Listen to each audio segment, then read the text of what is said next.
is Milliken v. Bradley. This is another Berger case.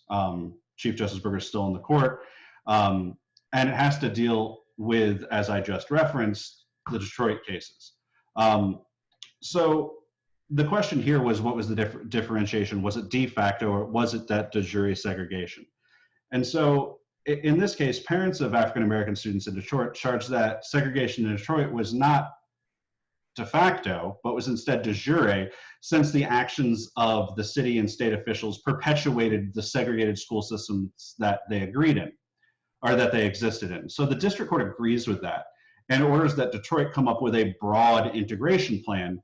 And the court ordered the state to include 3 surrounding counties as part of that desegregation plan. So now you understand, think of Detroit sort of like a wheel.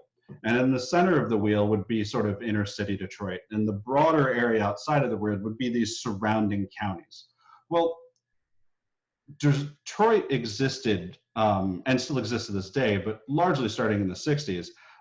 We witnessed in Detroit what is known as white flight. So individuals who were Caucasian, who lived in the center of Detroit, fled into the suburbs. So white flight escapes that sort of area and leaves a very concentrated population of African Americans in the center of the city. Well, the district court orders that in order to solve this problem of integration, that there's no way that you could redraw the districts internally into downtown Detroit in any way that would make them any more predominantly African American. So really the only solution, if the goal you want to reach is integration, is to bus individuals from the center of Detroit to the outside, and from individuals from the outside to the inside into central Detroit.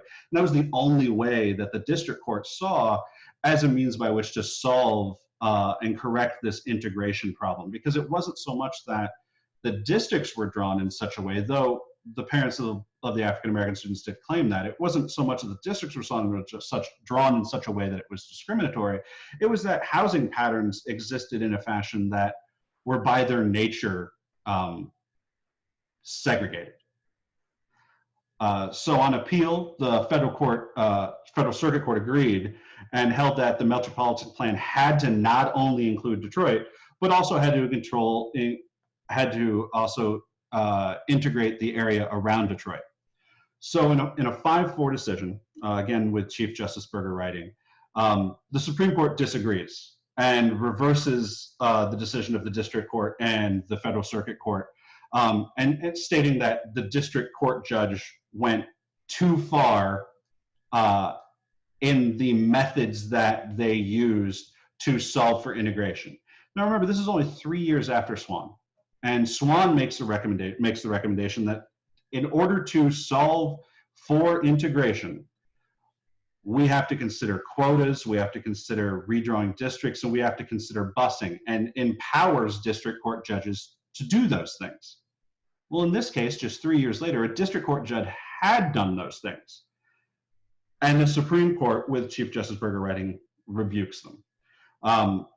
So what does the court say? Well, first, the surrounding counties are not even alleged to have violated desegregation efforts, so they can't be included in the court-ordered plans. Basically, the argument that the court makes here is that these outlying counties, these 3 counties external to Detroit, they didn't violate any desegregation plans.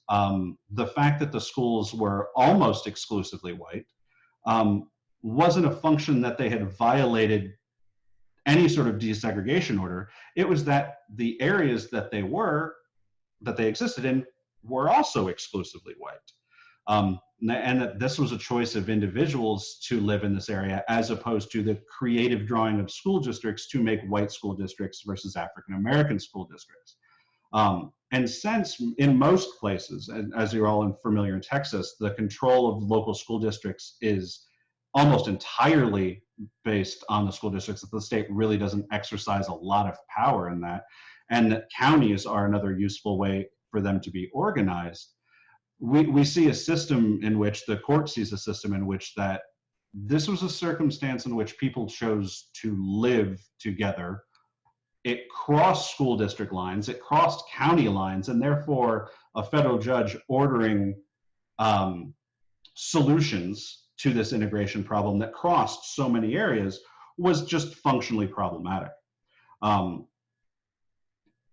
And so because the court recognizes that there is an inherently local attachment to public education, including what ultimately was 4 counties, so Detroit and the external 3 counties, was far too broad.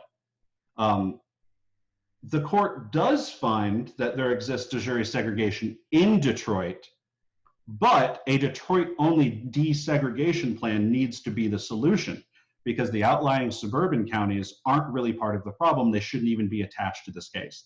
So if you find that there exists an issue with integration within Detroit, then the solution needs to be based within Detroit and not using any sort of external factor or external area to help solve the problems of Detroit.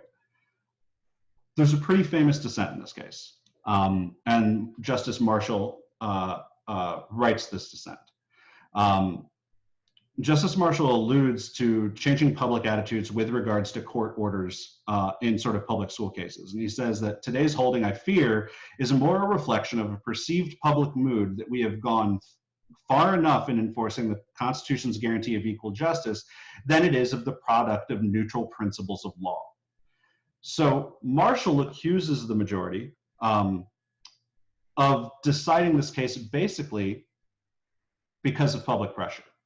That the direction that the court takes only 3 years after Swan is related more to the dropping public approval of the court-ordered integration plans than it is of any sort of constitutional principle of equal justice. And then so he points a finger very directly at the majority, the conservative majority in the case, saying that you're bowing to public opinion as opposed to holding up the 14th Amendment and the Constitution more generally as the way we should rule in cases. And when Justice Marshall makes this claim, he's making from a position of, well, experience and confidence. Recall that he was the lawyer for the NAACP who argued the first Brown case and won. And his argument was that the court had not, or not the court, but the country had not moved that far in 1974, that the idea of desegregation and integration of school systems was to solve this problem of unequal education, or solve this problem of justice. And solutions to do that weren't always exceedingly easily. Some of them were difficult, but if our goal was, when we made the Brown decision, when the court made the Brown decision, to make sure that any vestiges of desegregation was sort of torn away, then the type of plan that was ordered by the district court judge in Milliken is actually what we need. And so outside of Marshall's very cogent dissent, I'd like you to think about like primary 3 reasons why Milliken is different from Bradley. So if we look at sort of factual reasons why Milliken is different from Bradley. First, Charlotte School District included outlining areas. So when we look at, if you were to look at the Charlotte School District at the time, it actually included the suburbs as well. So thus they were part of the lawsuit. And that simply wasn't true in Milliken. 4 different counties, very separate school systems. And so combining them all together does sort of disagree with the factual background of the Swan case. Another very important point of why Milliken is different from Swan is that by the time of 1974, so from 1971 to 74, President Nixon had appointed all 4 of his justices to the Supreme Court. So the Supreme Court was becoming more conservative because of those Nixon appointees. You think back to Brown, when there was a majority of what we would consider liberals on the court. At this point, we're approaching in 1974, almost a majority of conservatives on the court. And so the court was becoming more conservative over time, and therefore what seems like a disconnect between Swan and Milliken really makes a lot of sense given the context of the ideology of the judges and how that had changed in those intervening years. And last, we have to talk about that there probably was to a degree, some evolution of Berger over time. Because Berger writes the opinions in both of these cases. Berger writes in Swan and Berger writes in Milliken. That change, I can't say we can definitely point it to that his evolution of interpretation over time was because of public opinion changing over this time, but busing was exceedingly unpopular. These court-ordered strategies were exceedingly unpopular. And not just among conservatives, but also among liberals, a subset of liberals as well.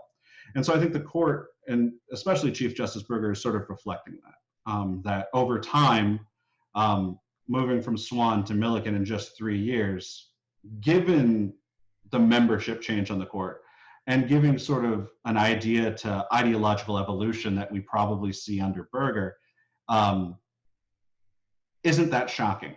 But I think Marshall's critique sort of gets to the core. If we expect justice to be consistent over time, then the decision made in Swan is sort of a breakneck change to what we see in Milliken. Now, certainly Swan went farther than any other case previously had gone in terms of pushing integration, but Milliken represents a very clear example of the court pulling back on the idea of integration and ordering that desegregation efforts just happen internal to Detroit.